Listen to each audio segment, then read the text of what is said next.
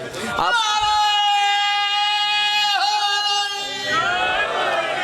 اور آپ نے دکانداروں کو، تاجروں کو دیکھا ہوگا کہ وہاں ایک وہ ڈبی رکھتے ہیں، ڈبی اس میں فوم ہوتی ہے، وہاں وہ پانی رکھتے ہیں، کیوں؟ کیونکہ نوٹوں کو گنا جاتا ہے اس سے۔ روایت کے بڑے عجیب جملے ہیں، کہا جاتا ہے کہ اگر یہ سارے سمندر اکٹھے کر لیے جائیں نا اور وہاں انگلی ڈبو ڈبو کے علی کے فضائل شمار کرنے چل جائیں تو پھر سارے سمندر ختم ہو جائیں گے، علی کے فضائل ختم نہیں ہوں گے۔ سامعین گرامی قدر، عبادت کا ایک حصہ تمام ہوا۔ میں تجھ سے سوال کرتا ہوں، وہ علی کے جس کے اتنے فضائل اور کمالات تھے، وہ علی جب رات کو اپنی بیٹیوں کو نانا کے روزے کی طرف لے کے جاتا تھا نا تو بڑھ بڑھ کے چراغوں کو بجھا دیتا۔ جس طرح آپ کے ذہن میں سوال آیا ہوگا نا، اتنا بہادر علی کہ جس کا عرب میں کوئی ایسا گھر نہیں تھا جس میں علی کا مقتول موجود نہ ہو۔ علی مرتضیٰ رات کے وقت بھی بڑھ بڑھ کے چراغ کیوں بجھاتا تھا؟ کسی نے اس وقت بھی سوال کیا، مولا آپ چراغ کیوں بجھا دیتے ہیں؟ رو کے فرماتے تھے، مجھ علی کی غیرت ہی گوارا نہیں کرتی کہ میری بیٹی قاد کے پہ بھی کسی کی نگاہ پڑ جائے۔ سامعین میں کہوں گا، مولا آپ کی اپنی قسمت اس وقت آپ پہ کیا گزری ہوگی جب یہی کوفہ و شام کی گلیاں تھی، تیری بیٹیوں کے ہاتھ پس گردن تھے، سر بے مکنہ و چادر تھے، ارے بے پلان اونٹوں پہ سوار تھی، کبھی اس دربار کبھی اس دربار۔ ارے پوری زندگی میں میں نے مطالعہ کیا، سید سجاد نے ایک مرتبہ موت مانگی ہے، پوری زندگی میں سید سجاد نے ایک مرتبہ موت مانگی ہے۔ آپ مجھ سے پوچھو کون سی جگہ تھی جب سید سجاد نے موت مانگی ہے؟ ارے عاشور کا دن طلوع ہوا، میں کہوں گا وہ دن قیامت سے کم نہیں تھا، لیکن اس وقت بھی سید سجاد نے موت نہیں مانگی۔ اکبر کے سینے میں برچھی لگی، سید سجاد نے موت نہیں مانگی۔ حسین سے اکبر کا لاشا اٹھایا نہیں گیا، سید سجاد نے موت نہیں مانگی۔ قاسم کے ٹکڑے آئے خیموں کی طرف، سید سجاد نے موت نہیں مانگی۔ ارے عباس کا علم خالی واپس آیا، سید سجاد نے موت نہیں مانگی۔ شام غریبہ کو چھوٹے چھوٹے بچے تسبیح کی دانوں کی طرح بکھر گئے، لیکن سید سجاد نے موت نہیں مانگی۔ ارے باب الساعات پہ کھڑے ہو کے 15 اذانیں سنی ہیں علی کی بیٹی نے، لیکن سید سجاد نے موت نہیں مانگی۔ آپ سوال کرو کس وقت موت مانگی؟ ایک وقت ایسا آیا، سید سجاد بیان کرتے ہیں، شام کا دربار تھا، شرابیوں کی بھیڑ بڑھ گئی، کبھی میری پھپھی کو یہاں سے دھکا لگتا ہے اس دیوار کے ساتھ، کبھی ادھر سے دھکا لگتا ہے اس دیوار کے ساتھ۔ سید سجاد کی بے ساختہ آواز بلند ہوئی، یا لیتنی لم تلدنی امی، کاش مجھے ماں نے پیدا ہی نہ کیا ہوتا۔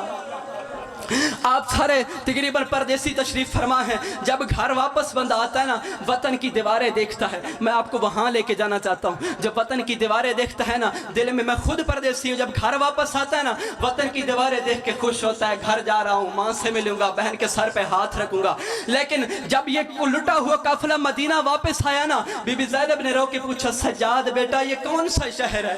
جب سید سجاد نے فرمایا نا کہ یہ تیرے نانا کا شہر مدینہ آ گیا ہے، رو کے بین کر کے فرماتی تھی، مدینہ تا جدنا لا تقبلینی، او میرے نانا کے شہر مدینہ تو زینب کو قبول ہی نہ کر۔ پھر خود بتا رہی ہے کیوں نہ قبول کر، رجعنا لا رجالا ولا بنیننا، ارے او میرے نانا کے شہر مدینہ، جب تجھ سے میں چلی تھی نا کہیں سے اکبر آ گیا تھا، کہیں سے قاسم آ گیا تھا، کہیں سے عباس مجھے سوار کرانے آ گیا تھا، لیکن جب میں واپس ہوئی ہوں نہ میرے پاس عباس ہے نہ میرے پاس اکبر ہے۔ سید سجاد نے کہا، بشیر جاؤ مدینہ میں اعلان کراؤ علی کی بیٹی کا لٹا ہوا قافلہ واپس آ گیا۔